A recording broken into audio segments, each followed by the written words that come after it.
literatura que a gente está tendo, falando sobre Dostoiévski, os pensamentos que ele tem sobre as questões universais. E esses pensamentos nós tentamos... mais perto, né?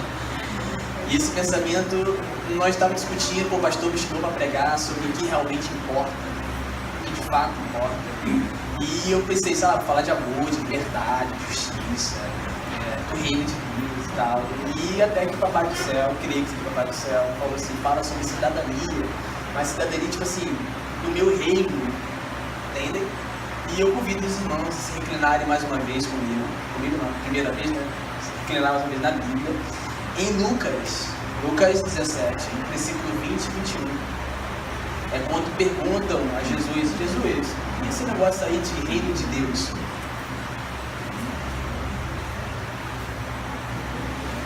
E... acharam? Lucas 17, 20 e 21. Está escrito o seguinte: certa vez, tendo sido interrogado pelos fariseus sobre quando viria o reino de Deus, Jesus respondeu: o reino de Deus não vem de modo visível, vem nem se dirá, aqui está ele, ou lá está, porque o reino de Deus está no meio de vocês. Bem, vamos tentar compreender aqui como é que está sendo a realidade naquele período de Jesus. Todos estavam esperando o Messias, que é o libertador, o cara que vai libertar de uma opressão, o cara que vai trazer justiça, o reino vai ter de paz, entendem? E o Império Romano, que estava oprimindo, eles pensavam que o libertador vai libertar do Império Romano. E Jesus disse: minha proposta está para além disso. Porque o Império Romano, Império nasce, Império cai, Império nasce, Império cai. Mas as palavras de Cristo jamais se passaram. Fez sentido em todo o período da história, dos desastres, a momentos de felicidade. Jesus fez sentido em qualquer momento. E os impérios caíram, levantaram, mas Jesus permaneceu mesmo. Entendem? E Jesus veio falar de uma proposta do reino de Deus, que é um reino, como posso explicar? Porque a tradução reino, quando a gente lê reino, lê na nossa concepção. Mas na concepção de Jesus, reino ali está um pouco mais profunda essa palavra. Essa palavra grega quer dizer basileia. Basileia é um governo, é um império, debaixo do senhorio dele, entendem? Então, quando Jesus fala assim, reino de Deus, é debaixo do governo de Deus, debaixo do senhorio de Deus, entendem? E Jesus fala o seguinte: eu vim para falar da palavra de Deus, que é o reino de Deus. O reino de Deus foi uma das coisas que Jesus mais falou. Jesus citou 162 vezes no Novo Testamento, mais do que igreja 117, mais ou menos assim. E quando Jesus fala assim, reino de Deus, ele está falando não de um reino de limitações geográficas. Tipo assim, isso aqui é o meu povo e vocês não são o meu povo. Deus está para além disso. Deus está para além de fronteiras geográficas. Deus está para além de etnias, Deus está para além de línguas, de paradigmas, Deus está para além de tudo isso. E tudo isso aqui faz parte do reino de Deus. E Jesus convida todos a participarem do reino de Deus. E Jesus fala o seguinte: o reino de Deus está entre vocês. O que quer dizer estar entre vocês? O reino de Deus não está em você. O reino de Deus está entre vós. Percebe? Porque ninguém se basta. O reino não é de uma só pessoa, ninguém se basta. E essa mentalidade helênica, mentalidade do individualismo, do egoísmo, eu me basta, tudo tem que ser para mim, eu sou o centro. O reino de Deus é para todos. A versão latina descreve o reinado de Deus, que é a tradução que eu mais sou favorável. E o reinado de Deus é todos em conjunto, todos fazem parte. Não tem como o reino de Deus, as pessoas estarem felizes se tiver um ou dois infelizes. A felicidade tem que ser plena, integral, com todos. Essa é a mentalidade de Jesus, falando sobre o reino de Deus, entende? E quando Jesus fala o seguinte: o reino está entre vós, dentre vós, a gente entende que esse reino tem ideia de justiça, ideias de leis, direitos, deveres. E Jesus nos convida a ser cidadãos do céu, cidadão do reino do céu, cidadão do seu Pai. Então nós temos direitos e deveres. Aqui nós falamos muito sobre direitos, graças a Deus, falamos muito sobre direitos, sobre a graça de Deus. que você pode fazer, tudo lhe é lícito, mas nem tudo lhe convém. Se for beber, beba, mas, por favor, cara, não enche a cara, não se estraga a sua vida com bebida. Porque esse Deus não é um Deus melindroso, que fala assim, não faça isso, não faça aquilo, mas um Deus que está preocupado com a sua saúde, com o seu emocional. Você sabe que se você beber demais, no outro dia você não vai conseguir trabalhar, você vai estar em depressão, você vai estar cansado, com a sua saúde. Deus não quer que faça isso. Curta a vida, mas curta com responsabilidade. Entende? É essa a questão da graça de Deus. E Jesus fala o seguinte, e Paulo fala o seguinte, gente, se for a graça de Deus, tipo assim, sobreabundou o pecado, e não use esse argumento para pecar mais, para ter mais graça, porque na verdade você está anulando a graça, está se tornando escravo. E Paulo vem falar outro termo também, tipo assim, Jesus nos tirou do império das trevas, que também é Basileia, é o reino das trevas, o reinado das trevas, para o reino do seu Filho amado. Essa ideia de reinado das trevas, império das trevas, para o reino do seu Filho amado, são dois reinos completamente diferentes. Um dos reinos é egoísmo, você é o centro e você tem que ser atendido o tempo todo. Então você se torna algo mimado, e, tipo assim, sou eu o tempo todo, eu. E o reino de Deus é o próximo. Enquanto o império das trevas, tipo assim, você tem que ser o primeiro e os outros têm que servir, não. Jesus não, sirva a todos, lave os pés, faça por faça, entende? Enquanto na mentalidade helênica, até falando no grupo lá de Dostoiévski, que a verdade não é um discurso. O povo helênico, o povo do império, entende que verdade é um discurso. Se chega a uma verdade, através de conhecimento. E quando Jesus fala para Pôncio Pilatos, eu vim testemunhar da verdade, eu vim viver a verdade, entende? Na prática. E isso é do reino de Deus. Isso é verdade de verdade. E quando Jesus fala assim, eu vim viver a prática, vim mostrar para vocês, Jesus trouxe a salvação pela sua vida inteira. Através da vida de Jesus, dos ensinos de Jesus, do cumprimento da verdade, o tempo todo Jesus nos mostrou a salvação. Até a morte, até perante a morte, Jesus cumpriu. E nos mostrou um caminho. Jesus foi de fato a luz, que nos mostrou um caminho de uma verdade. Que verdade seria essa do reino de Deus? De amor, de paciência, de perdão, de compreensão, de misericórdia. Porque naquele tempo tinha ideia de justiça, meritocracia. Mais ou menos que nós ouvimos assim, nos dias de hoje.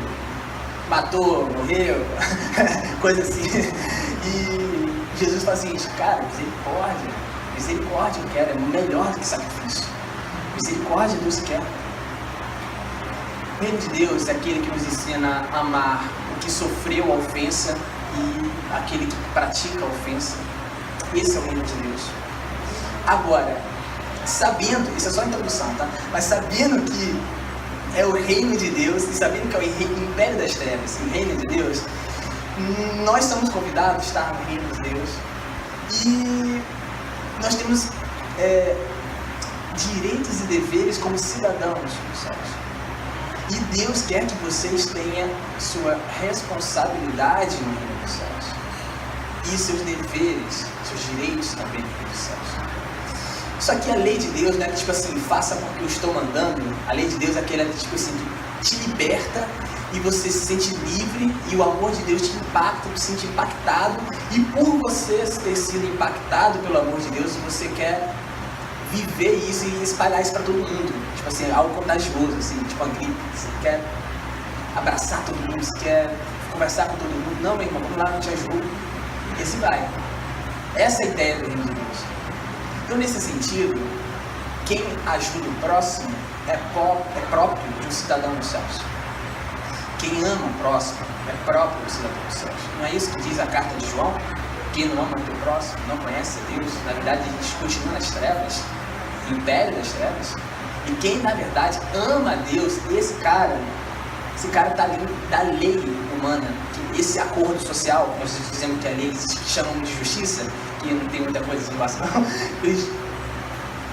a justiça de fato está na misericórdia, está no amor, está na compreensão, está na recuperação da vida. Isso é a justiça perante Deus.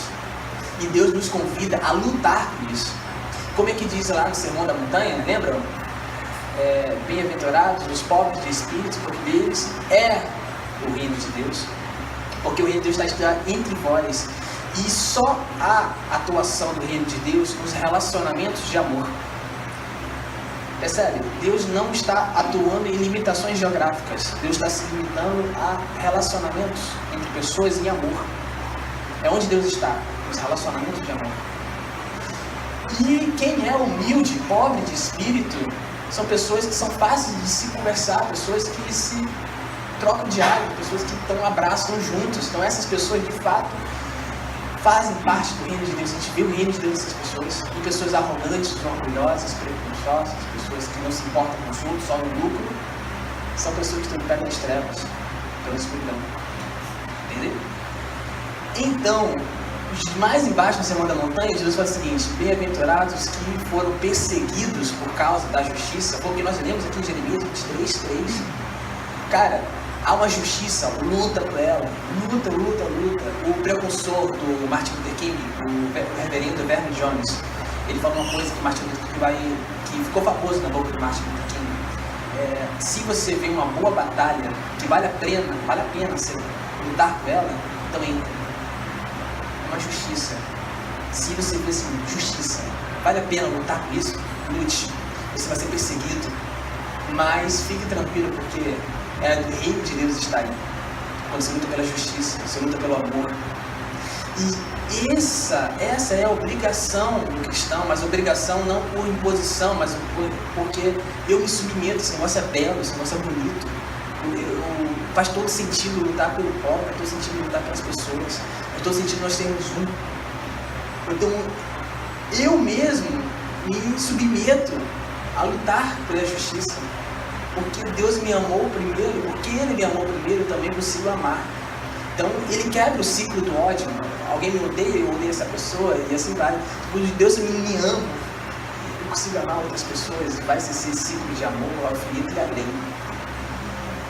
E, quando a graça nos alcançou, a gente não pode se perder no meio desse negócio. Dizendo que somos livres, finalmente somos livres, não estamos debaixo de julgo de ninguém. E Paulo fala uma coisa muito interessante: gente, não se submeta a essa ideia de liberdade plena, que você vai se afundar nos seus próprios desejos, vai ser escravo de si mesmo. Você vai querer fazer as coisas, os seus próprios desejos maus, ruins. Todo ser humano tem seus desejos maus, ruins. Antes, diga não a muitas coisas. Há liberdade ou não?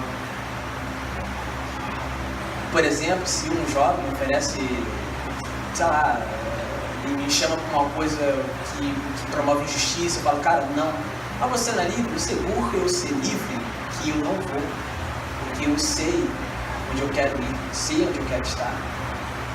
E Deus tem essa ideia de dever, que Deus irá nos cobrar. O que irá cobrar? É simples. Se você sabe que tem que fazer o bem, você não faz, meu irmão.